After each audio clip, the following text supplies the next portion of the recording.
இஸ்ரவேல் தேசத்தார் எகிப்திலிருந்து வெளியேறிய சில நாட்களில் தேவன் கொடுத்த 10 பிரமாணங்களே இந்த 10 கட்டளைகள் ஆகும். இந்த 10 கட்டளைகளும் பழைய ஏற்பாட்டில் காணப்படும் 613 பிரமாணங்களின் யதார்த்தமான சுருக்கமே ஆகும். இதன் முதல் 4 கட்டளைகள் தேவனோடு நமது உறவை பற்றியது.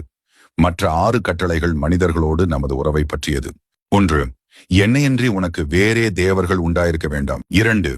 ஒரு சொரூபத்தை ஆகிலும் யாதொரு விக்கிரகத்தை ஆகிலும் நீ உனக்கு உண்டாக்க வேண்டாம். 3. உன் தேவனாகிய கர்த்தருடைய நாமத்தை வீணிலே வழங்காதிருப்பாயாக. 4. ஓய்வு நாளை பரிசுத்தமாய் ஆசரிக்க நினைப்பாயாக. 5.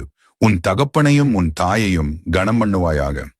6. கொலை செய்யாதிருப்பாயாக. 7. விபசாரம் செய்யாதிருப்பாயாக. 8. களவு செய்யாதிருப்பாயாக.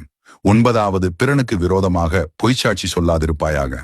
10. பிறனுக்குள்ள யாதொன்றையும் இச்சையாதிருப்பாயாக. பிரதான கற்பனை: உன் தேவனாகிய கர்த்தரிடத்தில் உன் முழு இருதயத்தோடும் உன் முழு ஆத்துமாவோடும் உன் முழு பலத்தோடும் உன் முழு சிந்தையோடும் அன்பு கூர்ந்து உன்னிடத்தில் நீ அன்பு கூறுவது போல பிறனிடத்திலும் அன்பு கூறுவாயாக.